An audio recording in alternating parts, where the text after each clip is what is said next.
Drop it real quick. Oh my God! Hey, stop it! He said we're going live. Okay. I know what y'all. Recording. You gotta be professional, people. Yeah. Come on, Ah, Matt. I got an eyeball. There we go. Bingo. Bingo. Are bingo, you ready? bingo. Yeah. Welcome to Creative Makers Podcast with your host, Joey with Steel Blade Woodworks, Matt with Wacky Works Workshop, Jen with Jen's Turns, Jamie with JP Woodwork, and Jake with Northside Custom Crafts.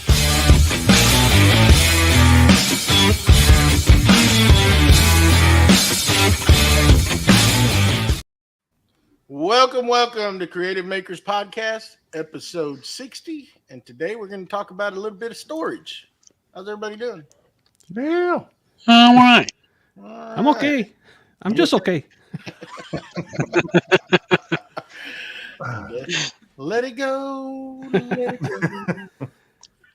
Anyhow, I guess we could get it started. I don't know who's going to want to start this off, but we're going to talk about doing some storage business, as Jake would put it, in the shop. Some business. Yeah, we all have go through it constantly. Jake just reorganized his resin room there behind him, and I'm kind of going through it right now. Matt's went through a whole few months of it. Jamie, Jen, we all do it, and constantly changing. So yeah, I guess that's actually a point that I've actually got them written. One of the points that I've actually got 3 pages full of points. Professional. That's hopefully that might help us out through today. But that's actually a point that I've got written down here that we're constantly evolving with our shops because with what we make and the new tools that are always coming out. In fact, I'm going to use Jake as an example. This is so. The audience may not know, but when Jake built his shop, he did so with one purpose in mind. Little did he know that years down the line, he was going to meet a British doofus and he was going to start a live show with him and have to start from scratch. And he's now he's got a whole new workshop and resin room. If people haven't followed that long or whatever, when I built this shop in 2013 or 14, it was after there was a bunch of hailstorms and it ruined I had a Quonset hut and I didn't have enough. I built race cars out of that. And then, so my everyday car got beat up, the house got beat up. And then, so I was like, hey, I'm going to build a shop. But when the original intention was to build race cars out of here. So when I did it, I went ahead and one of the things you probably need to talk about is like, when you plan out something, go ahead and do it before you start working in there or it won't get done. This is true. So when I did this, spray foam insulation, I got the electricity done, and I put in lifts, car lifts in here. There was 2 of them in here, one right where I'm sitting. And then I did the epoxy floor. And I wasn't even doing epoxy then. It was just, I guess that was foreshadowing. But I did the epoxy floor finish with the paint chips in it and all that stuff. And I did all of that before I even turned 1 wrench in here, before I built anything in here, and try to set it up for what I thought a good workflow would be. But I was obviously all the way wrong. You're all the way wrong every time until you get in there and do the work. Yeah. Since we're talking about shop storage, it's the irony is you now store epoxy on the floor. Well, at least I candy pigments because I know there's some Barney purple on there. Yeah, that Barney purple likes to be on the floor rather than in the jars. There you Shots go. fired. Shots fired. Yeah, got me. Early. Matt's starting off. Yeah. Matt's been on fire lately. yeah. I know, right? Literally. You can spill a whole gallon of paint on your floor. Hey, I'm just trying to make it, smooth. Jake's got the epoxy. I got the Watch it. whole gallon of Yeah. I got the whole gallon of paint. Let's quickly get into a quick question for everybody then. What advice would you guys give to someone setting up shop for the first time? How long you got? The one thing I first said was the things that you really want, go ahead and do them before you start start working in there. Go ahead and get it done, or it's not going to get done. It won't get done once you start working. It will not. And then my other thing is get the things that you're adamant about done, and then just get to work and figure out your workflow, because since I did that and I started making this into a woodworking shop, it's never stopped. Just because you want to make it better or whatever, you think that you have a good idea of how everything's going to be and where you want everything, where you want the electricity, but until you get the machines in here and you start doing your workflow, you don't really know how you're going to do it. So I guess my advice is just get it in, get it set up, and start working, and then you can figure it out on the fly after that. I would add and say maybe not make things so permanent when you do it initially. That way you leave room for adjusting, changing, because it's going to happen. I ran into the problems in my old shop where you think, oh, this is the perfect setup, and it could be a month or so, and then you're tearing it all apart and redoing it. And when you make it real permanent, you're having to go through a whole lot of things to change, you know. So that would be one suggestion, is get yourself set up and leave it somewhat semi-permanent, I guess you could say, or where it can be adjusted and moved easily, because it's going to happen. It's never going to. I haven't where I could say it's been like I'm done. It's always going to change. You're always going to find ways to do it. You know. So. Yeah. I would say make it bigger than you think you need. Because you're always going to want more space. Yeah. Well, I think one of the second things I did in mine was I built storage. And so I knew I didn't want stuff I'm not going to use every single day. Stuff I'm going to, it's once a month. It may just be extra stuff, because I built a mezzanine up above just to store stuff. Then it was completely out of my way. So I built for storage first, so I could get stuff out of my way, so I could actually work on stuff that I was trying to get my shop built for. So, so go ahead. Go on, Matt. No, I was going to say, like, obviously, it all depends on different workshop sizes and things like that. Obviously, people in the UK, there's often a bit of workshop envy when it comes to people in the USA. We often see that quite a lot.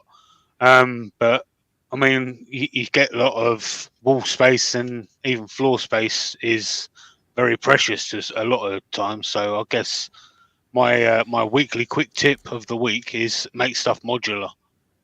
And another, I guess, quick tip of the week is, if you're going to make stuff modular, then don't cheap out on cheap casters. Go for decent ones, because you ain't moving stuff on small cheap wheels. They will break. This is true. So good point. Yeah. Well, let's say I had a custom workbench built and it goes pretty much the length of one side of the garage. And looking back, speaking of modular, if I could change that, I would have had them build it into separate pieces so that I could move one to the other side of the garage. Because now, the way the garage is set up, the whole thing, it will only fit on that side where it is. So I can't move it somewhere else. So, Yeah, Mark brings up a good point. Wall space is precious, and you build these big barns, or some of us have been able to do that, and you think, oh, I got plenty of room. And you don't think about that wall storage. And wall storage, for clamps, for a lot of different things. And I find myself, one thing I wish I would have never done is put all these bay doors like I did. I wish I would have just put one. I only need one.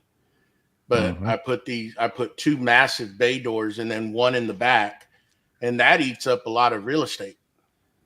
And if I could do it all over again, I would only put one, and then the rest would be wall space where I can either put more cabinets or have some sort of pegboard or something, just something there that I could hang like my clamps or, jigs, whatever. Because once that's gone, now you're trying to find places where to put it. Or like when Matt helped me redesign this office just recently, now we added in a wall to the design so that I could have space to put stuff like the miter saw station that I'm going to build now. And then on the back side of that, there'll be other stuff hung up from that. And it freed up a lot of area to where I could get more wall space to hang things. So that's one thing I would say. If you're going to build something new, be considerate of that. And maybe you just need one garage door. And even if you're just doing woodworking, I would have to say even just a set of French doors is sufficient to get your big machines in. And you don't even need a garage door, because if you start trying to climate control your shop, now that becomes an issue, because you got to spend money to either get an insulated garage door or figure out how to seal that up well enough to where that cold AC or heat's not escaping. So, there's a lot of things. And even like Chris is saying there, wall up the garage. Well, now you got to try to seal it too, because if you're going to climate control now, and it's a big expense to put those doors in. So Yeah, I would say avoid it. Don't even spend the money on it. Just don't put them in, that's just my input on that. Yeah, when I did my door, I did a 10/8 because I wanted, it's more of a residential door, but I got a R10 insulation in it, so that way I could actually use it. Now, and I figured it was dead space. So then I sat there and I looked at all the steel brackets that were in it and figured out a way to use that as wall storage by putting my track saw holders on them, and I put my all my levels on there and stuff like that, so I could hang it all there. But realize that you need to make sure your garage door motor is strong enough to pull that stuff up too. So I do have to hit the button and help it go up at the same time. Oh, goodness.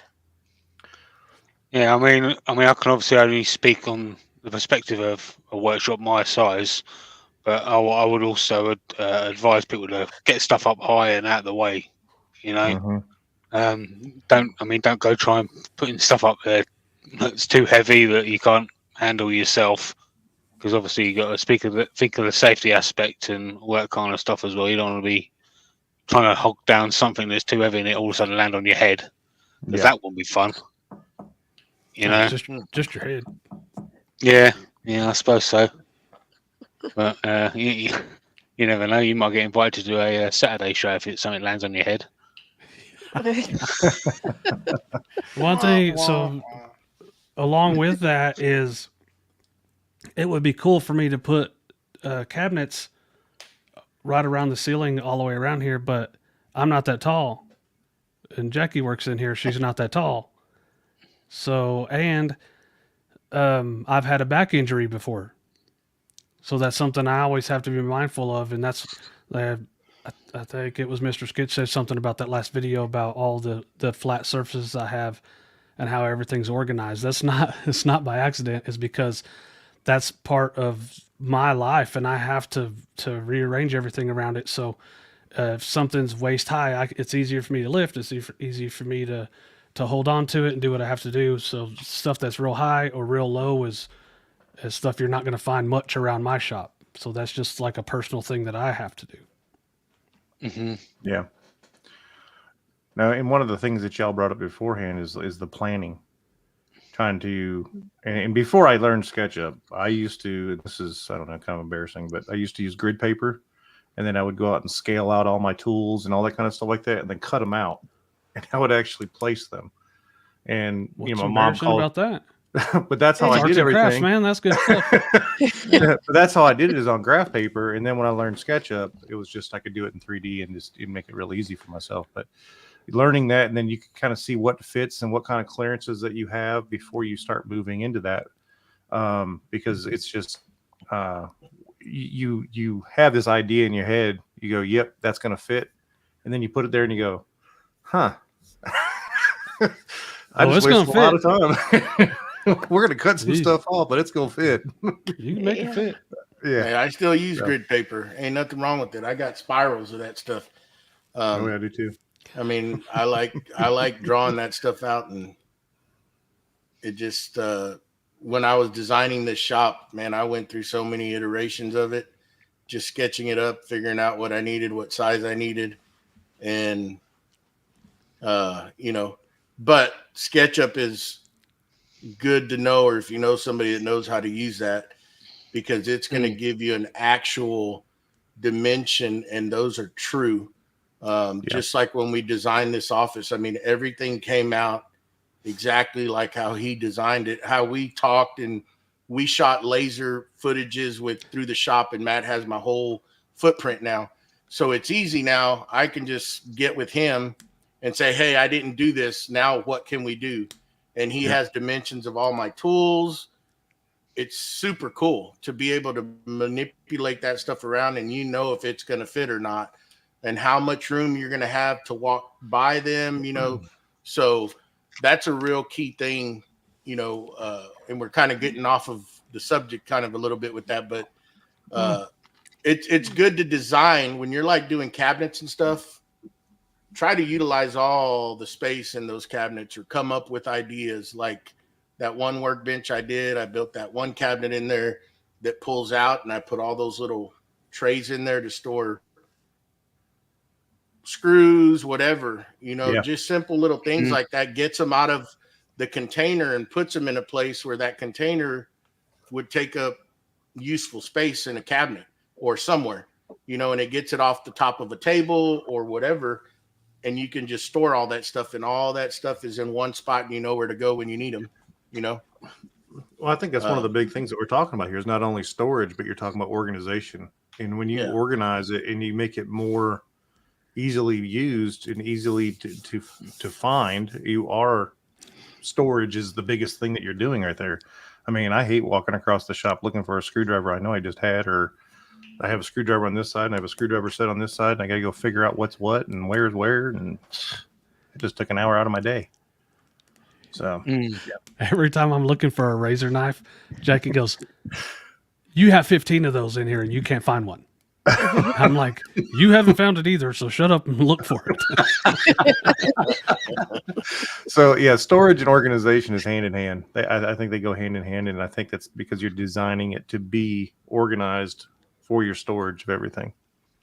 So. Speaking about finding stuff, would you say it's important to have a labeling system in place so you can clearly see what you want to find? And how important is it to name the label maker? Yeah, you have to label. You have to name your label maker something. Well, my wife knows how to use that label maker really well, and she's labeled a bunch of stuff so I can find them. So it works out well for me. Color wise. Yeah, most definitely. Every single one of them is labeled. He jabbed that right in there. It's handy. It's handy. Mm-hmm. So, but no, the drawers being labeled with, you're putting things together that you're grouping in your drawers. So I like drawers. Some people don't. Some people like shelves. So I like to be able to see it. I like drawers because I like to be able to put it away and label it, and I don't get dust on it. No one likes dirty drawers. I don't, definitely. I mean, good boy, Jamie. Good boy. Yeah, he had to come. He had to bring it up. Yeah, I'm telling you. More hands. It's the gift that keeps on giving. Somebody's gonna get in trouble here in a minute. We're gonna come on now. Let's keep our hands clean on this one. All right. So I quit. Hey, Jamie's the adult in the room. How's that happen? He started it. Don't matter. Did you really just throw out that he started it? Maybe the mom. Don't make me separate you two. Oh. Sorry, guys. Inside joke. We're inside. Can't tell you. All right. So, no, but I think organization and all that. having those drawers labeled and then having, or even your shelving. I mean, I could see having, like, I think Jake has some of his shelving labeled where some of your stuff goes, and I'm sure that makes it super simple for you because you know where this goes. So I think that's a big thing for storage as well. Mm-hmm. So Yeah. right behind us, for the people listening to a podcast, right behind me is all of the silicone molds, and on top of the wood it's labeled which molds go there. Mm-hmm. And then, like the blank club, all the little bins have the person's name, how much money they subscribe to, and what kind of blanks they like on that tag with the label maker, with my awesome label maker. Mhm. And then it's there, so I can go over there and look and see. All right, this person's a $25 one. They need these kind of blanks, and let's put it together. And then there's 30 people to keep up. There's 30 people to keep up with. So it's a challenge to be organized, and it helps. Yeah. What, Jen? Yeah. Nah. I just have a load of ice cream tubs, if I'm honest, up on the shelf, and I just use the Sharpie. I don't eat the ice cream. I just get the tubs off of a family member. Ice cream eats itself. There you go. We're not eating it. I'm just able to get a lot of ice cream tubs. Tubs. About to die of big. Yeah, so I've been trying to figure out what I'm going to do on the miter saw station above it, and I guess I've come to the conclusion that I'm going to make a sustainer cabinet style deal above it to store all that stuff, so where it's readily available and you can see everything that's there and know where kind of organize that in that way.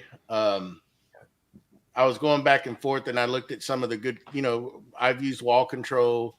There's Omni Wall out there, but none of them have a shelf that's quite wide enough. I'd like to have that look because, I'm kind of bougie and I can get my logo put on the pegboard and do all this stuff. But, if you look at the cost and then they don't have the shelves wide enough for the sustainers, and I was coming up with ideas, I could just buy the brackets, and then I'm like, we just build some cabinets. It'll be cheaper, and I think it'll look better that way for the sustainers to be put in there. So, what do y'all do about your? It's long pause. What do y'all do about screws and bolts and nuts and stuff of that nature? What do y'all do for your storage for that? Because I'm having a hard time with that portion of it right now. See, I found a cool deal, but I haven't bit the bullet and bought it yet, and I want it. Do share, but it's a cabinet, and it's pricey, but it's a cabinet that opens up and it has all those little storage bins, those plastic ones of different sizes. Right. So it has them on the doors that open, and then it has it on the sides of the cabinet and in the back, and they're different sizes, big ones to real small ones. And those cabinets range from you can find them for about $800 and they go all the way up to a couple of grand, depending on the size. Well, he thought he said pricey. Then you got to fill it with screws. $100. Yeah. I was like, exactly. Does it come with the screws? No, but it's got a lot of storage, and you can centralize everything to that spot. I mean, it's got plenty of storage, and it's got some big bins to, like, if you use a lot, if you're buying stuff in bulk, or it's all, you can change it around. They're pretty nice, but I was looking at that, other than that, right now, it's all just in the cans they come in, really, for now. Yeah. But that is something good that needs, I mean, there's so many ideas out there. If you jump on the tubes and look, and a lot of people have come up with very unique ways to store it. I don't know. That's just, that was a simple solution I found, but it's expensive. Mark said that he got one of the bin systems from Northern Tool years ago. He has all the wood, screws, nuts, bolts, and other hardware organized and labeled. Somebody says they Go ahead. Win just picks his up off the floor. I need that now. Let me see that thing. I have a couple drawers in the miter saw station that I keep. I just keep whatever nuts or bolts or whatever I have. I just keep them in the original container, and then I put them in those drawers. And then the stuff that I'm going to use all the time, like the screws for the carriers that I make, I keep them with. Thank you, Mr. Jim. I keep those with the things that in the process that I do to make those. I keep them right there, and I have some other nuts and bolts that I do to make the jig tops, and I have those with the stuff that I use to make that. So it's where it's kind of like if you watch that tour video, like everything that had to do with silicone making was right there in one spot. And it kind of goes the same thing with the stuff that I make. The nuts and bolts that it takes are with that stuff when I go through that process too. Yeah, like right now, what I have is so all the like the tech screws that I use, I have all those in one drawer, and I buy them by the bulk because I use so many of them. So I have the 10-pound boxes all lined up there. I can fit 9 of them in one drawer. And I mean, it's a lot of weight in one drawer. Don't get me wrong, but it's the bottom drawer, and it's it's where it's going to go because it worked out happy that it fit complete 9 with no movement, no nothing. So all of them are by size in there. I'm good to go. But I was thinking about like I got that Harbor Freight thing that Joey had at the begin with, and I thought that was a great idea. And it is a great idea for those particular types of things, small bolts and nuts, washers, and you can get them all the same size in a row. But after you get past that, a certain size, then it's like, well, okay, I got to fit 2 of them in there. I need to go something bigger. And so that's what I was looking at, is going bigger, or, be able to put something bigger into them. And just kind of see what I've done pack outs, and I just don't, I think it's an expensive way to go. I mean, I found them cheap. Like, I think a brand, I forgot, it's like GXR or something at Home Depot, and they all lock together, kind of like your fishing tackle boxes with the clear lid, Yep. And I have a bunch of them that have bolts, washers, like 1/4 inch, 3/8, 5/8, all different 9/16. But they take, now you have to figure out where to put them. Are you going to build a little cabinet? Take the time to put them all in. And I think that's kind of wasteful, in a way. But if you're limited to space, that may be a good solution. And you can find those things. You can find them at Harbor Freight on sale, and you can buy a lot of them. You and I have bought those little clear bins that interlock. Those are the ones I was talking about. Yeah. Usually you can find those things for like 99 cents when they're on sale, and you can buy a bunch of them, and they're good to store small stuff, and then you can see what you have, and you can even label them if you want, but they're clear so you can see what's in there. But again, they're minimal on the amount of stuff you can put in them. Right. But I mean, those are solutions, and those hang on the wall, and they interlock, and you can put a bunch of them. I don't know. Right. I guess they're modular. You can say they all interlock. So, I mean, those are other things that, I mean, I do use them, but I think if you can centralize everything to one spot, I think that's the best solution. And I mean, again, if your budget allows you, then do it. And I mean, I like that cabinet, and I'll probably eventually end up with one, just because I can get rid of a lot of stuff and just put everything in one spot. And then that's where I go to. I can grab a bin, what I need, take it to go do whatever I'm doing with, and then put it right back, I think Joe should be like Oprah today. Just, you get a cabinet, you get a cabinet, you get a I've got the Bosch L boxes with the shelves, but they're usually full of paints and all that kind of stuff at the moment. But I've got a tool chest back there, which I usually I don't use a lot of screws and bolts for wood turning. I actually use tools for that. But I actually when I do use the screws, obviously it's for the face plates and things like that. But so I usually just take a few out, and I use it's like a magnetic tray that just sits at the end of the bed, and they just hold the screws in hold the screws in the end of that. So what's left over just sits in the end of the thing back there. But I'm going to probably get another L box and actually have a few sitting on hand, because I usually just buy them as I need them, because I really just don't use that many of them.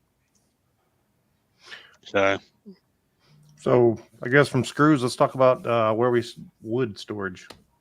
I know the big. She just deflated the tire. I mean, I know that I use a lot of sheet goods and I use a lot of hardwoods, stuff like that. I know Jenny uses a lot of sheet goods as well. Yeah. Jake uses a lot of plastics, correct? Mm-hmm. Where are y'all storing it? How you storing it? So for my sheet goods for the laser, I have a couple of shelves similar to the ones that are behind Jake. And the reason I got those is because with the thin sheet goods, using it on the laser, it's important to keep them flat and level. You don't want them to have waves in them, or the laser doesn't cut it well. I do have a lot of hardwoods left from when I was doing more of the woodworking stuff, and I have those on the name of it just left my head. The Camouflage. Yeah, the camouflages, the racks that stick out of the wall and you stack the lumber on top. Yeah, lumber racks. Lumber rack, but I was trying to think of the brand name of it, but I don't remember it. So yeah. Okay. Those. And then slabs, I lean against the wall, try to get them out of the way at the end of the garage, but that's it. Yeah. I just recently, this past weekend, I moved a bunch of stuff up top. But I found a cool metal rack, and I've got plenty of metal, and I do know how to weld. So I think I may make something to tell to put sheet goods and stuff up top to where I can actually see them from the floor and know what's up there. And I do have some of those lumber racks up top on the barn posts where I have some long materials hanging on the side, but just to get them out of from down here, because they do take up a lot of room, especially plywood and stuff. So and there's a lot of room. I'm trying to utilize. Right? Sure do. Got a lot of. He was welding. So, well then, let's move on. Ooh, okay. JP, where do you store your wood? I think we're still talking. Sorry, Joe. Go on. No, I'm done. Go ahead. No. I'm done now. For me, again, it comes down to space. So when it comes to sheet goods, I just don't have the space for storing any in here. So I just I just buy it as I need it. With regards to bowl blanks and things like that, they just get scattered around the floor or the shelf up there. Or for viewers up there, it's behind me and to the left, and up. The brackets for the shelves, they're industrial ones, so they're more than capable of holding a lot of weight. So they're up there, and that's where I keep all the bowl blanks. And when I start getting low with them, it's time for a top up. So yeah, that's where I'll keep all my wood. As of right now, Mark. Oh, go ahead. Sorry, I forgot. You need to ask a question. Yeah. Sorry. So for the people listening at home, we have a question from the chat. They'd like to know. They're asking Joey, is moving the sheet goods up and down going to be an issue, or are you not doing that with full sheets? Well, fortunately, right now I've got the help of some young boys of mine, and they do it for me. I'm usually on the ground and they hang it down, but if I'm by myself, it's really not hard because I just let the sheet slide on the edge of the office up top. So the subfloor of the top level, I can just slide it down and then gently let it hit the ground, and it's leaning against the office wall, I should say. Hopefully that makes sense. So it's really not that hard. I'm going to eventually put railing, but on this one section, I'll leave it open to transfer stuff back and forth. So right now it's not an issue. Eventually it might, but I figured where this wall ended, there's a rafter, and then probably what I'll do is hang one of those Harbor Freight winches or hoists, and have one of those grabbers that you can just grab a piece of a full sheet of plywood and just electrically winch it up, hoist it up, and then just swing it in. So in that essence, I'm fine right now. I don't have to because I have my boys helping me do it. But at that point, when they're gone, that's an option that I have, that I already have the electric hoist. I just kill them or what? Well, you know, they're going to move on eventually and I'm going to be left alone. So, you know, and then if it becomes a real big problem, then I'll find a space down here where I can just store it, you know, try to do it out of the way, you know. So, yeah. So for my storage, for the burls, I have a couple of plastic shelves, and I just have them on there before they're stabilized, and they just sit over there. Then after I stabilize, I put them in big, huge Tupperware bins that have seals on them, and they go over to where we process that stuff. And then like scrap walnut and extra cutting board stuff that I've done in the past all goes on a shelf underneath one of these 2x4 tables, and it's all goes there, and it's easy to see which one, what wood's what, and all that kind of stuff. So if I want to make something, I just go pick out the scraps. And then as far as the HDPE plastic that I do, I don't have to store it because I only order that stuff when I need to cut it, when I need to make more of the carriers, because it's so expensive. So once I get it, it might lean on the miter saw station for a couple of days until I get time to cut it, and then it gets cut and gets processed because it's expensive. So I don't have that stuff laying around. There's no way. So in my shop, all my big slabs go on top of the mezzanine. I have another place for storage, but the big slabs, I got some 13-foot slabs that go up on top of the mezzanine. And to ask how they got up there, it was 2 pieces of pipe, slid it up there, and then pulled it the rest of the way up with a winch. That's how I got up there. Yeah, and that's how it's going to come down too. But I got some big slabs up there, and then I got some other stuff that's up on top of that's all stickered out, and then I got some other slabs that I have when I first come through my door. I put them there, as well as my sheet goods. I go over there as well, and then I have racks for all my hardwoods that are drying or, you know, getting acclimated to the room. And then I have also, like Jake does, when I've already stabilized some stuff, I have bins that are situated that are all locked down so that they stay dry. There you go. Mm-hmm.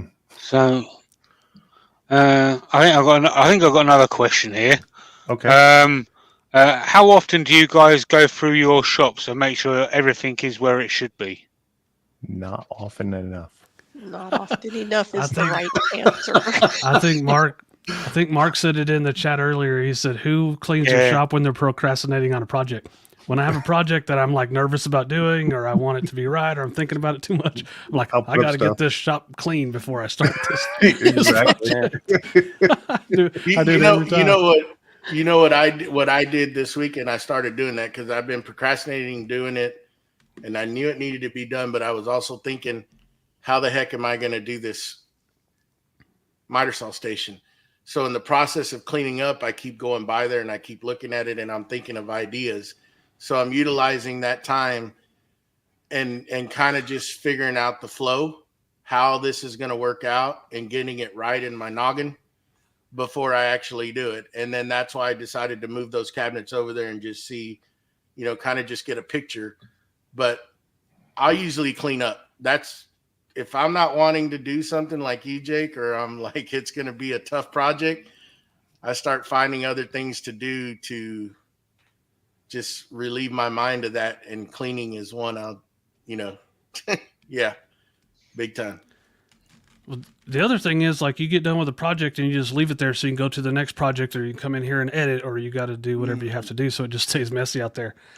And then sometimes it's like kind of therapeutic to just stop everything. Be like, I can't do any projects and I can't get on the computer today. I'm just going to clean the shop and I'm going to actually focus on it and get it cleaned. And then when you're done, you're like, oh my goodness, I feel so much better now that I can walk out here or whatever. So sometimes I think that's a necessary thing for me anyway, to just get out there, put your phone down, put everything else away and do some cleaning. Matter of fact, I did that today with the yard. I did a bunch of fence.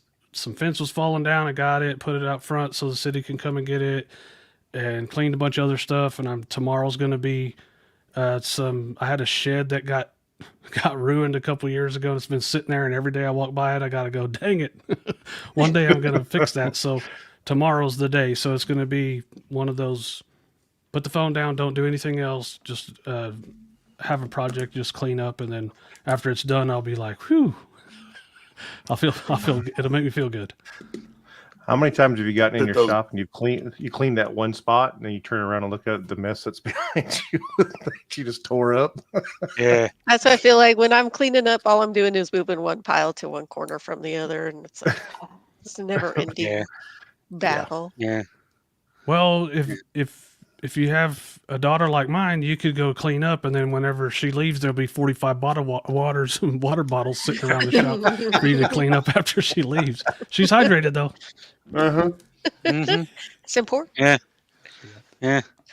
Jack. Unfortunately for me, I think I'm gonna give up cleaning my workshop because every time I do that, I seem to get injured.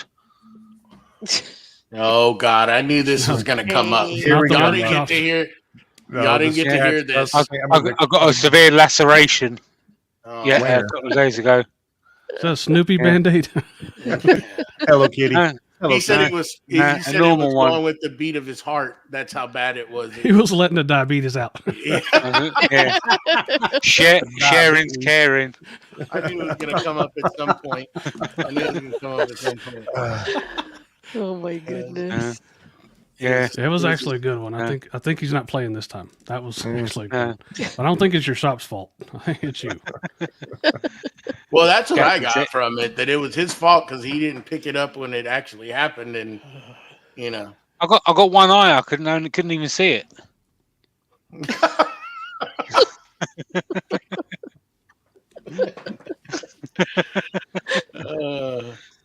So have any of y'all ever utilized OmniWall or wall control, and what are your thoughts on it? Do y'all like it, or some sort of pegboard, steel board, or just regular pegboard? I have some wall control, and I like it, except that I put it up too high, so I can't utilize all of it. I don't want to be climbing on step stools or ladders or whatever constantly to get the stuff that I need, so I don't utilize it like I should. Yeah. Mm-hmm. So if you're going to invest in it, make sure that you put it where you can use it instead of just where it looks pretty. Yeah. There you go. I have some pegboard that's on my toolbox out there. I just hang like cutters on there and some scissors, and I hang my Abranet sandpaper on there. All the stuff that has to do with wood turning is out there on that pegboard, on that toolbox, and I like it quite a bit. Mm-hmm. I've never used pegboard or any sort of other sort of stuff. The only stuff I have used a few times. There's nothing in here at the moment, but I've used the storage foam, or Kaizen foam if you're in the States, or shallow foam if you're in the UK. That's really the only stuff that I've actually used before. So yeah, that's about it. No, I've never used it. Didn't think I'd ever like it. I used French cleats for a while. Thought I liked those. Realized I didn't as much as I thought I did. But yeah, that's about it. They look good on YouTube, huh? They look great on YouTube. And you know what? They actually do work. Really, they do work. But you're constantly building jigs to put stuff on to hold it there. And then if you're a rough and tumblesome guy, that's like a bull in a china shop. Not so much. Not so much, you know. Just saying. Jimmy can't have those. No. I can't.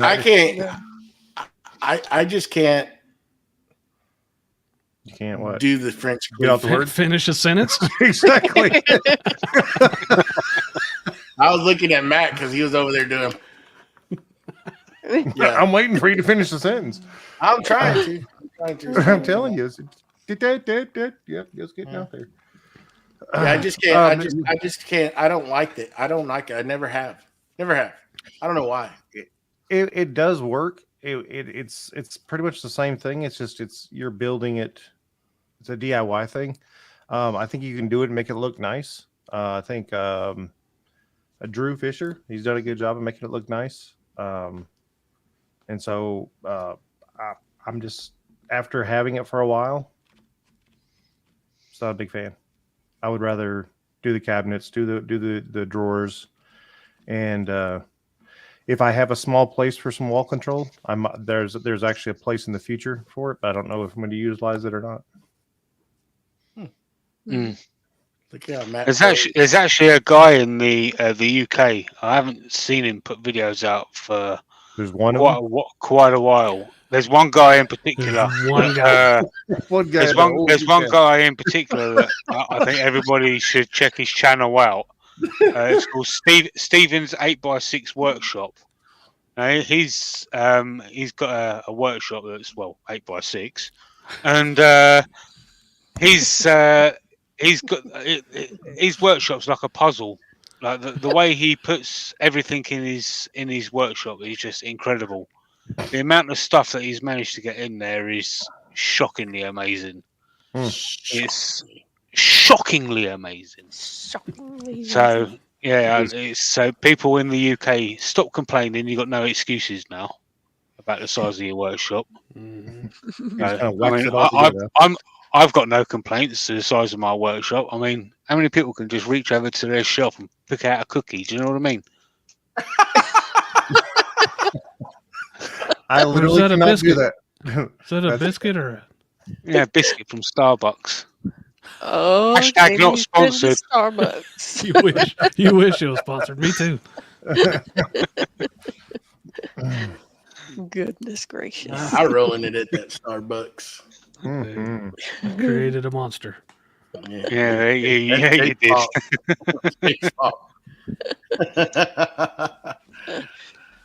Oh. I'll tell you the one thing that I do have a challenge with is finding the right storage for products that are finished. So I've made things and I'm either have them on the website or taking them to the craft fair. They're fragile. Trying to find organized, nice storage for that stuff is a challenge.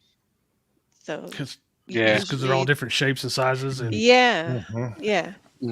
So mostly they end up in plastic bins or laying on the shelf or something until I'm leaving for a craft fair and I'm like, oh, I'll take that this time or I'll take that. And it's not pretty.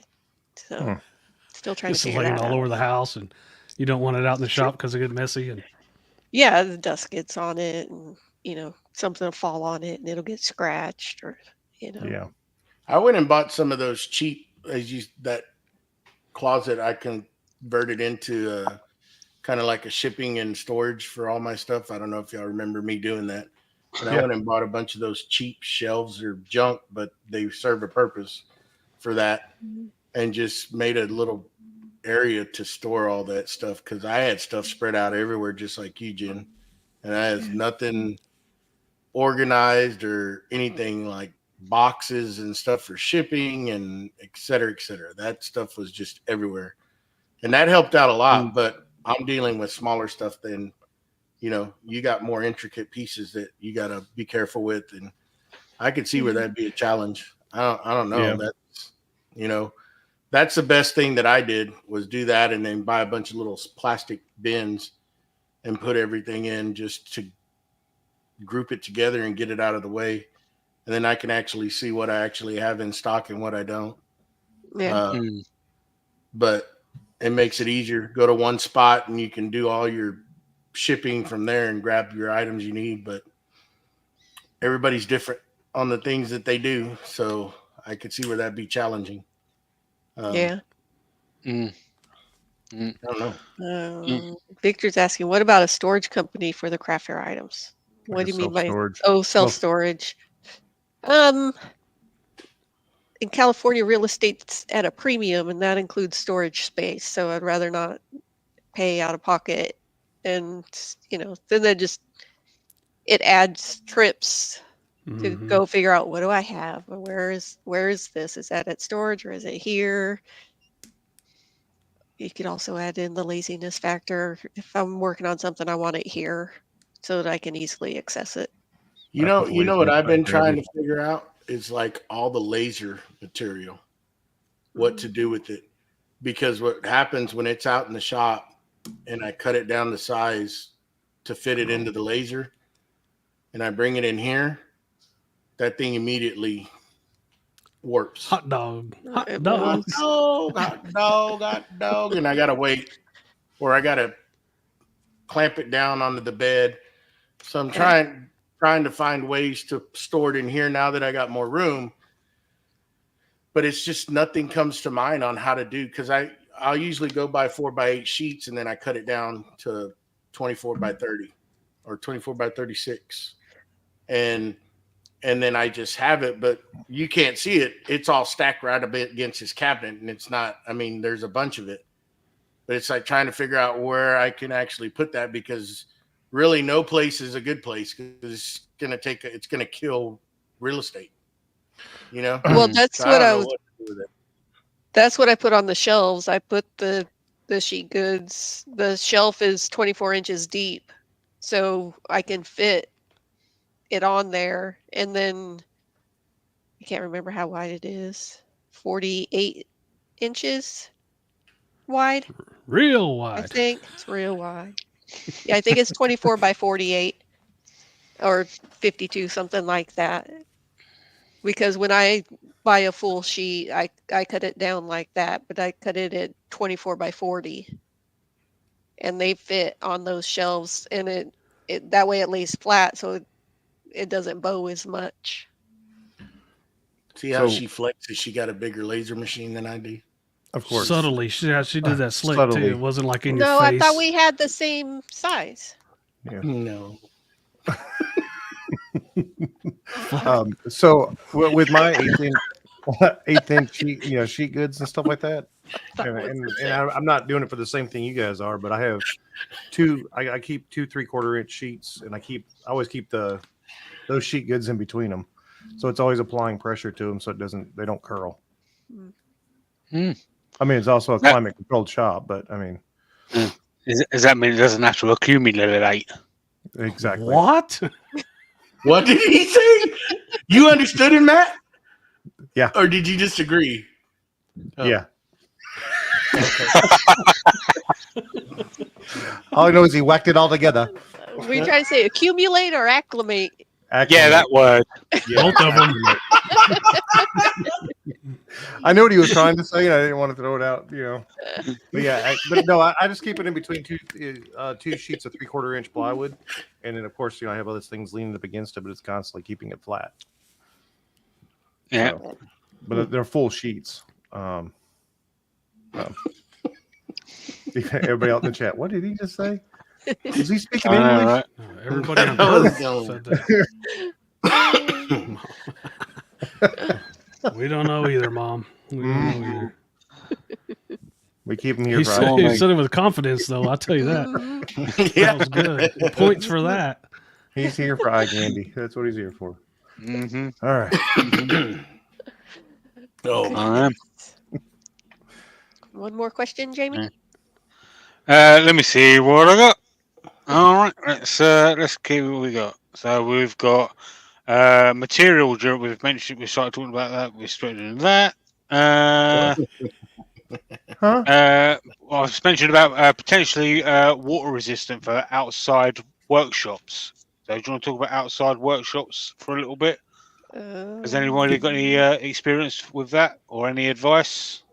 Build working a out- shop over it. Close it in, put air conditioning in it, and be good. Yeah. Here we go. Here's something. So this doesn't actually come under storage, but I think to a certain degree it does come under organisation. How many have smart devices in your shop? By smart devices, I mean like a plug connected to a voice-controlled device, or maybe a remote for tools. I have one remote on the extractor fan on the laser. That's it. And that was at Joey's suggestion. Mhm. I appreciate it. I have 2 remotes, one for each dust collector. One for each of you. One for each of you. Pew pew. I've got some remotes for some TVs, some remotes for some dust collectors, some remotes for some exhaust fans. I got a lot of remotes. And I got You know where they one all big are? great one. No. I know where that big great one is because I can't lose that because it's so big. You always make fun of me with that big remote. It takes the size. It's got the cricket buttons on it. Yeah. I got a remote for the shop vac that's by the bandsaws, and I have a remote for the one that's on the lathe, and then I have an automatic switch. Whenever you turn power on to the miter saw, the vacuum comes on by itself, and then I have one on the belt sander. Whenever you turn that one on, the dust collection comes on by itself. And then I have a remote for the vacuum pumps that are in here. Pretty handy, all of it. All of it's awesome. I like that vacuum pump idea. I saw you did that. Jackie's too short to reach the vacuum pump, so I had to put. That just is what it is, man. Jamie, we know you have Alexa in your shop. Do you only use it for your music and to irritate Jake, or do you use it for basically, tools? yeah. I have thought about putting plug sockets on, but I've was a workshop this size. There's no need for it. You can just reach across and plug it in. Yeah. Yeah, and the light switch is right on the inside of the door. So as soon as I walk in, it's a case of reaching around the wall and just turning the light on. So Reach around, huh? yeah. Mm-hmm. Matt had to. You just What? That was going through my head. That's why I added wall to it. What are y'all talking about? Nothing. Moving on. Somebody earlier in the chat said something about. Let me find it again. It was relevant. How did we meet? What? Oh, I was just reading through questions that they have here. No. How did we all meet? Trey Studio wants to know how we all meet. That's a good way to end this up. Yeah. If we wanted to. Sure. Jake. I met Jamie through. He used to be on another podcast a while back, and they had me as a guest because they ran out of other guests, and they just slummed it with me, I guess.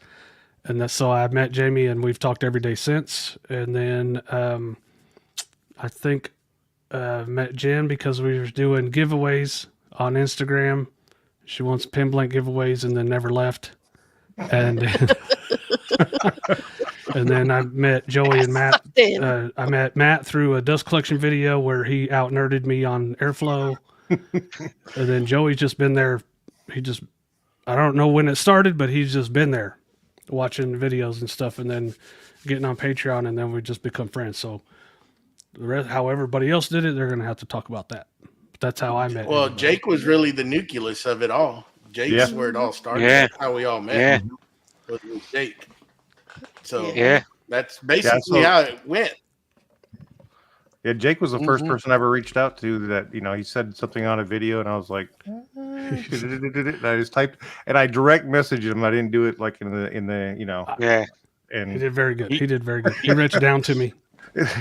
Politely trolled him. And then from there we started talking and he said that he wanted to build a room. We started talking about building a room and that's where it all began. And he made the plans, and then prices went up by 3,000%, and then we built it. Yeah. Good times. And Jake is right. I was entering. I watched some of his videos because I was starting to do resin stuff, and then my sister is the queen of giveaways on Instagram. She tagged me and sent me a message, said, "Hey, have you seen this guy's giving away pin blanks? I thought you would like this." I'm like, "Yeah, watch some of his YouTube." So I started following Instagram and then started watching YouTube Live, and like you said, haven't left. Mm-hmm.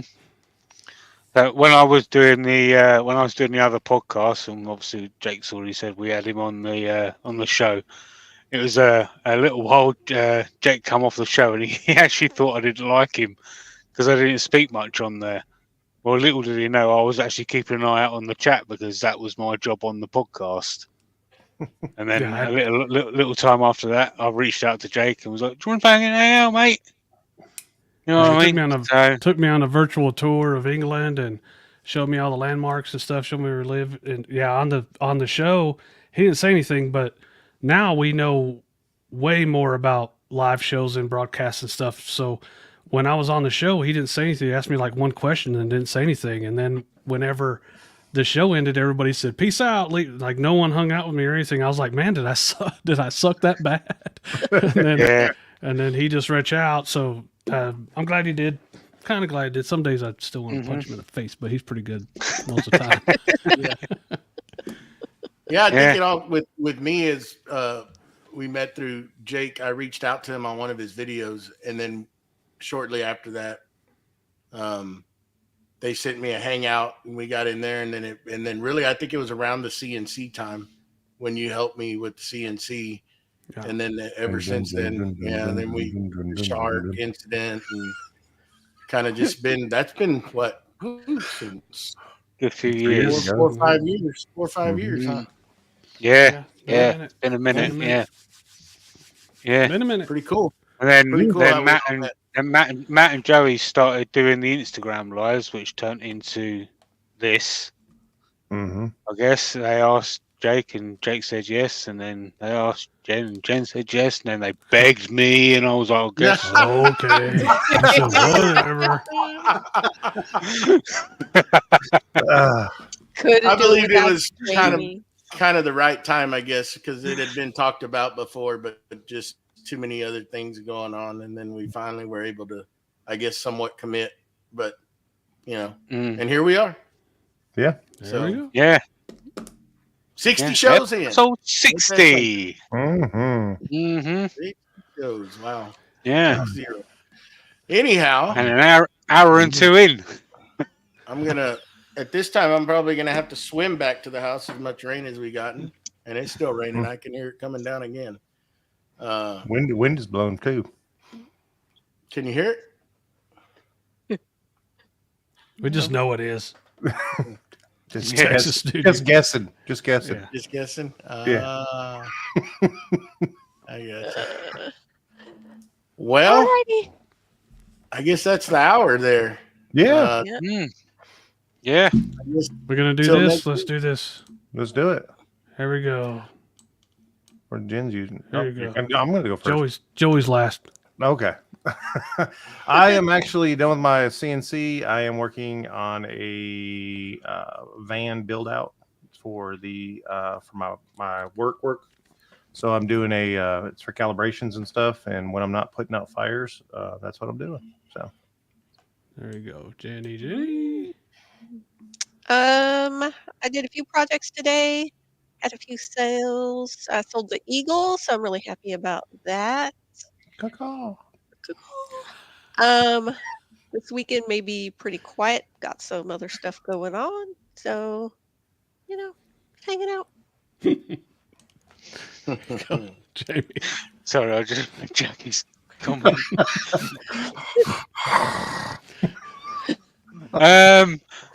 I'm just out in the shop making stuff, and until Saturday when I'll be in the shop doing Saturday morning cartoons. All right. There's no teasing, Britain. We have Saturday morning cartoons, and we're going to give away $150 worth of store credit to NorthsideCustomCrafts.com. We're going to redo that big bowl that we did this week and try to make a different effect in it. And I will probably make that for me to turn on the channel and reintroduce the AI character on that video. Nice. There you go. I'm going to continue on cleaning the shop, trying to get ready to do the next phase. I got to do some painting, and kind of why I'm cleaning up and procrastinating, because I don't want to paint. That's going to be the next step, and then hopefully do that miter saw station and get the shop straightened up, start getting it back to normal after this build. But yep, that's about it. And dealing with the rain we got next week. Who do we got? No, Us. probably another topic. Us. Another topic, or we look for some folks to join us. Thank you to the Patreon subscribers, Mustache Matt and Mama T. And if you want to go check out Patreon, go to patreon.com/Creative Makers Podcast. Until next week, thanks everybody for hanging out with us tonight. Same time, same place, same beautiful faces, and we are out of here.